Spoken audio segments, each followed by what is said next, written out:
Today we're going to be talking about the bedroom feng shui and the best things that you can do for your bedroom. So today we're talking to Aura, of course, who's been doing feng shui for over 35 years, right? So over 35 years she's been a feng shui consultant to, royal families, billionaires, Forbes 500 companies, and also a lot of individuals as well.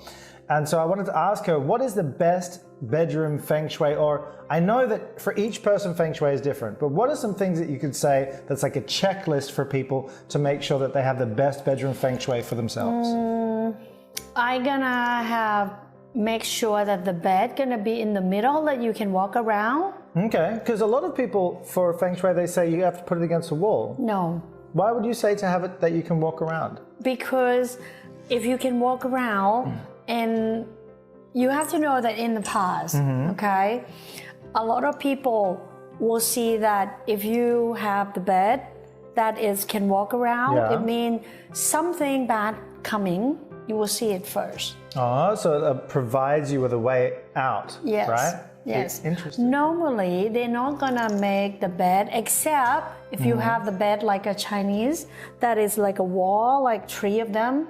Yeah. And then they push it to the wall. Otherwise, if it's like a Western bed or a normal bed this day, you have to make sure that you can walk around. Okay, so make sure that you can walk around because it provides that opportunity of you're never going to get stuck in a corner. You'll always have a way out. Yes. Got it. Okay. And another thing that I'm gonna make sure is I'm not gonna have electric in the head of your bed. Yes. And the foot of your bed, right? Yes. I'm not gonna do it. So that's because it influences while you're sleeping. It interacts with your own body's electrical currents, exactly, right? because our body also have electrics, right? Yeah. TV or electrical also have that. So it's interrupt the one that we have in our body. So that's why you shouldn't have any kind of electrical devices at the end. If you have, then you're going to have problem with your bone, with your leg, knees, and all of that.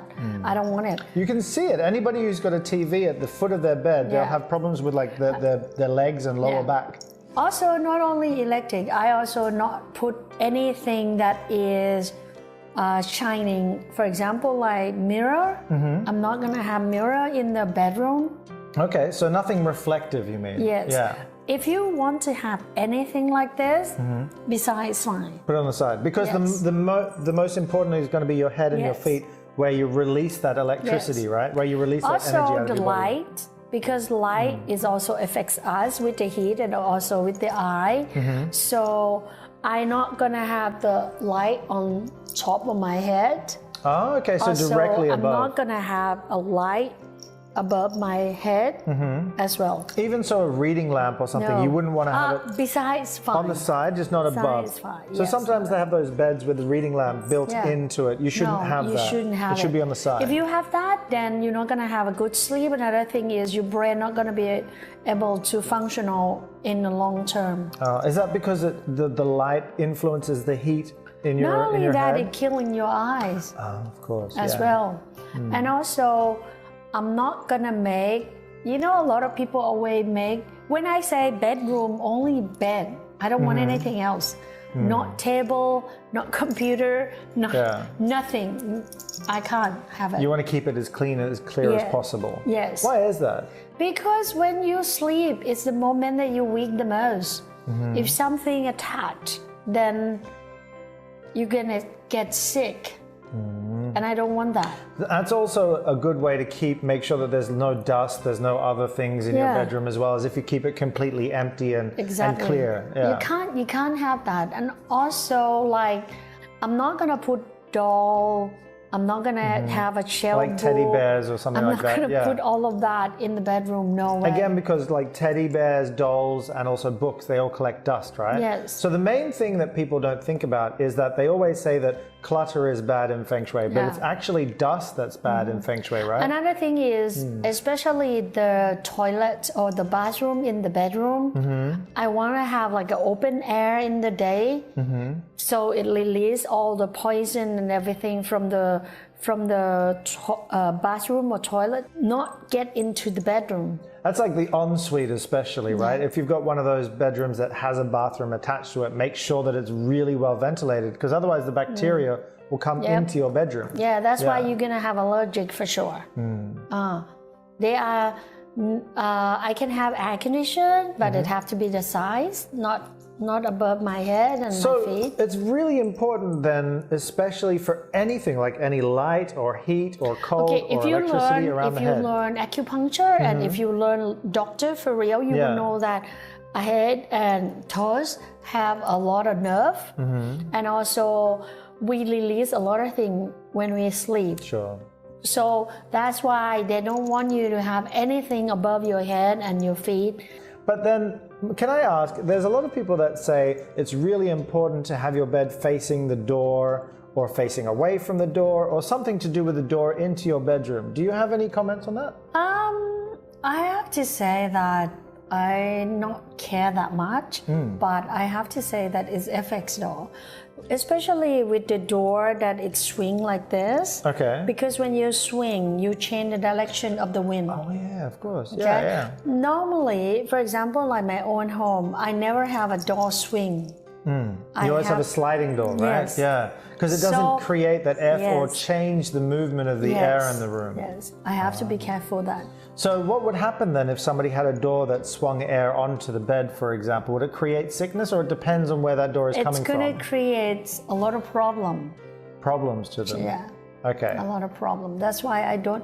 You have to know that Feng Shui is mean water and wind. The way that you change wind, the way that you change water is the way that you're going to have big problem with your life. So that's why I have to be careful. If somebody has a door, I mean, it's very difficult for a lot of people to change the door that they have into a sliding door. So is there something that they should do instead just to make sure that they'd be safe or healthy? That's why I say that I not care that much, to be honest, because for me, I feel like problem is normal for humans. True. You just try to fix other thing and make problem become lesson and have fun in your life. So don't just worry make too sure much that about it. that problem can be solved. That's all. And if you have the bed in the middle of the room, that already helps that. Exactly. So that's So you why have a way I out don't no care. matter what. Yeah. Exactly. So what about there's one more thing that I know that you tell everybody, and that has to do with the direction of the bed. Like some people say that you have to have the head of the bed to the north or the head of the bed to the south, but you never talk about that kind of thing. The only way that I think that is important, especially when we sleep, is our health.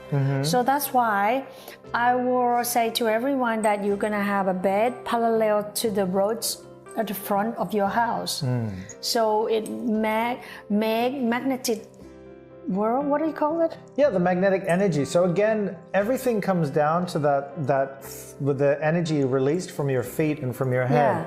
So if you've got something that's has like a collision to it, you're going to have a problem. So everything from the road, the seismic energy from the cars, the wind, everything, what will happen is it will come into your house. And if your bed is parallel to the road, then it will just roll over you as you teach, right? It's gonna direct to the way of your blood flow, and also because the magnetic gonna affect us. Yeah, so no matter we like or not. So that's why it's best to have the bed parallel, is so that you don't have those that collision with the energies between your own body and the outer energies as well. So keep it parallel, and it's way better for your health. Okay, so anything else for the bedroom? I don't think so. I think that's a lot of advice. I think that's good already.